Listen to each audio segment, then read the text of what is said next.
অন্তর্ভুক্তি সরকার, তাই না? অন্তর্ভুক্তি সরকার ঠিক সেইভাবে আপনার এটার মূল লক্ষ্য হচ্ছে কৃষিকে বাণিজ্যিক শক্তিতে রূপান্তর করা এবং খাদ্য ও পুষ্টির চাহিদা নিশ্চিত করা।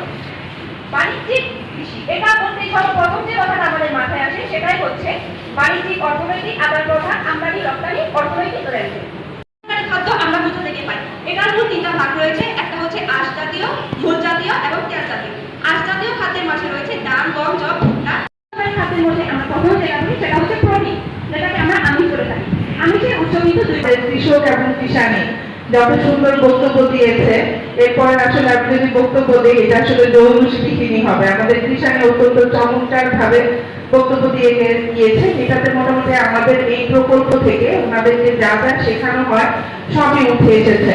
তারপরে যত না বলি না, যেহেতু আমি বলি যে এই কংগ্রেস ধারণাটা কোথা থেকে এসেছে। আপনাদের তো এসেছেন সবাই এই কংগ্রেসে, হয়তো বা মনে একটা প্রশ্ন আছে কংগ্রেস জিনিসটা কি? কংগ্রেস আর কিছুই না, একটা সমাবেশ। ঠিক আছে, আপনারা অলরেডি এখানে প্রত্যক্ষ করেছেন যে আমাদের এখানে পিএফএস থেকে কৃষক এসেছে, নন পিএফএস কৃষক এসেছে, আমরা এলাকার গণ্যমান্য ব্যক্তি বর্গকে দাওয়াত দিয়েছি।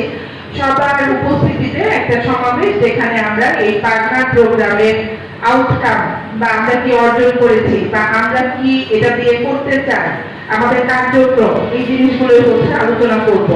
প্রথমেই ধন্যবাদ জানাই যে ওয়ার্ল্ড ব্যাংক এত সুন্দর একটি প্রোগ্রাম বা এত একটি প্রকল্প এই উপজেলায় চলমান আছে। আমি বিষয়টি আগে জানতাম না, তবে আমি সাধুবাদ জানাই যে ওয়ার্ল্ড ব্যাংকের এই সুন্দর একটি প্রোগ্রাম এই উপজেলায় চলমান।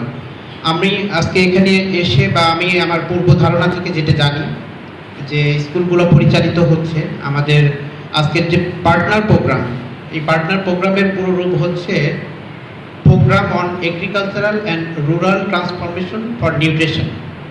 এই নামটার মধ্যে অনেকগুলো বিষয় জড়িয়ে আছে।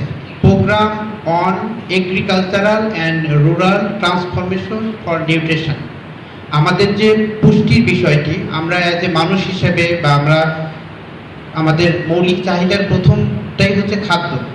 আমরা যে খাবারটি গ্রহণ করি সেই খাবারটি কতটুকু নিরাপদ, কতটুকু স্বাস্থ্যসম্মত, সেটার উপর নির্ভর করে আমাদের বেড়ে ওঠা, আমাদের শারীরিক এবং মানসিক গঠনের যে বিকাশ, সেটি নির্ভর করে আমরা কি খাবার গ্রহণ করছি।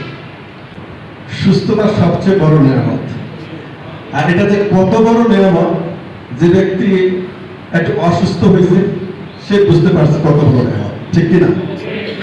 করোনা সামান্য একটা জীবাণু ভাইরাস, যেটা খালি যেগুলো দেখাই যায় না, শক্তিশালী মাইক্রোস্কোপ প্রয়োজন হয়, সেখানে অবশ্য ধরা পড়ে না। অতি ক্ষুদ্র একটা জীবাণুতে বড় ধরনের রোগ, করোনায় মানুষ মারা যাচ্ছে, অনেক মানুষ মারা গিয়েছিল, কি ঠিক কিনা বলুন? জীবাণু অল্প, একেবারে ছোট, আল্লাহ তার হুকুম ছিল অসুস্থ দিয়ে দেওয়ার জন্য, অসুস্থ দিয়েছে মানুষকে, মানুষ অনেক মানুষ মারা গিয়েছে। তো আমরা চাই সুস্থতা, তো সুস্থতা এবং অসুস্থতাটা আল্লাহ তাআলার হাতে, কিন্তু আমি আপনি চেষ্টা করি সুস্থ থাকার জন্য, ঠিক কিনা? সুস্থ থাকার একটা অন্যতম কৌশল হলো আমাকে অবশ্যই নিরাপদ খাবার গ্রহণ করতে হবে।